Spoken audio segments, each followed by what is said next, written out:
Assalamualaikum warahmatullahi wabarakatuh. Nama saya Lifty Melfitra Novel dengan NIM 22026040 dari Prodi Informasi Perpustakaan dan Kearsipan.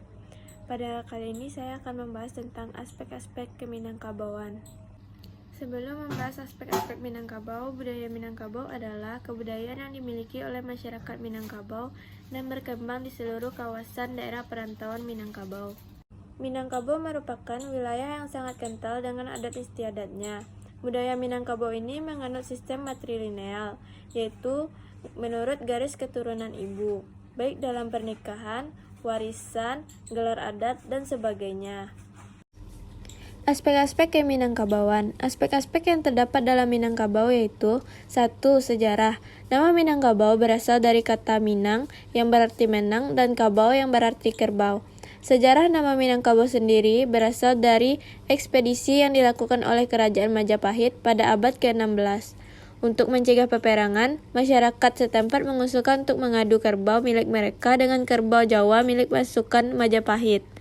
Alhasil, anak kerbau milik mereka mampu mengalahkan kerbau milik Majapahit dengan sebelah pisau di tanduk anak kerbau itu, dan nama Minangkabau jadi terkenal karena peristiwa kemenangan tersebut. Yang kedua, bahasa. Masing-masing orang Minangkabau dahulu hanya mempunyai kesetiaan pada nagari mereka sendiri dan tidak kepada keseluruhan Minangkabau. Misalnya, orang dari nagari A yang tidak tinggal di nagari B akan dianggap sebagai orang asing. Meski begitu, orang Minangkabau menggunakan suatu bahasa yang disebut sebagai bahasa Minangkabau, sebuah bahasa yang erat hubungan dengan bahasa Melayu. 3. Kesenian. Kesenian suku Minangkabau antara lain 1. Tari Pasambahan. Tari ini biasanya dibawakan untuk acara penyambutan tamu agung dalam mengungkapkan rasa hormat kepada tamunya.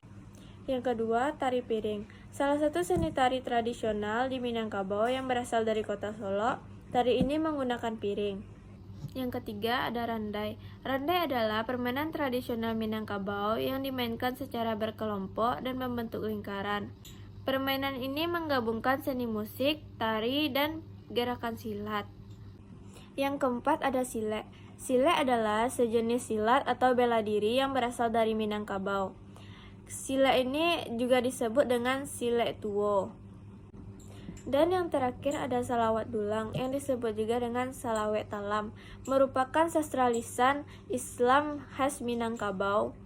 Isi dari Salawat Dulang ini merupakan percakapan sehari-hari, namun menarik karena bersifat saling serang. Aspek yang keempat, mata pencaharian. Mata pencaharian di Minangkabau sebagian besar menjadi petani. Bagi yang tinggal di pinggir laut, mata pencaharian utamanya adalah nelayan. Selain itu, adalah tumbuhnya kesempatan baru dengan dibukanya daerah perkebunan dan pertambangan. Faktor-faktor inilah yang kemudian mendorong orang Minang pergi merantau mengadu nasib ke negeri orang. Aspek yang kelima, sistem pengetahuan. Masyarakat Minangkabau adalah masyarakat yang sangat mementingkan informasi. Dalam sejarahnya, masyarakat Minangkabau dikenal sebagai masyarakat yang lebih dulu mengenal dan menerbitkan surat kabar Indonesia. Budaya Minangkabau mendorong masyarakatnya untuk mencintai pendidikan dan ilmu pengetahuan, sehingga sejak kecil, para pemuda Minangkabau telah dituntut untuk mencari ilmu. Aspek yang keenam, adat dan budaya. Dalam masyarakat Minangkabau, 3 pilar yang menegakkan dan memelihara keutuhan budaya dan adat adalah alim ulama, pandai, dan nini mama, yang dikenal dengan Tali Nantigo Sapolin, yang merupakan 3 bentuk kepemimpinan dalam budaya Minangkabau. Dalam sebuah penelitian dikatakan bahwa suku bangsa yang paling materialis di Indonesia adalah suku Minangkabau.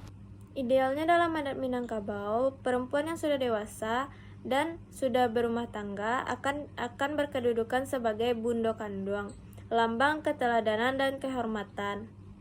Budaya atau tradisi yang ada di Minangkabau yaitu upacara turun mandi, makan bajamba, balimau, batagak kudo-kudo, batagak pengulu, tabui, dan pacu jawi. Aspek ketujuh, sistem religi. Masyarakat Minangkabau merupakan penganut agama Islam yang taat. Kalau ada seorang Minangkabau yang tidak menganut agama Islam, maka hal itu adalah suatu keganjilan yang mengherankan. Walaupun kebanyakan orang Minangkabau mungkin menganut agama itu secara nominal saja, tanpa melakukan ibadahnya. Islam membawa perubahan pandangan adat menjadi lebih religius. Hal ini tertuang dalam adat bersandi syarak bersandi kitabullah. Adat bersandikan syarat, syariat bersandikan Al-Quran. Demikian hasil presentasi saya. Assalamualaikum warahmatullahi wabarakatuh.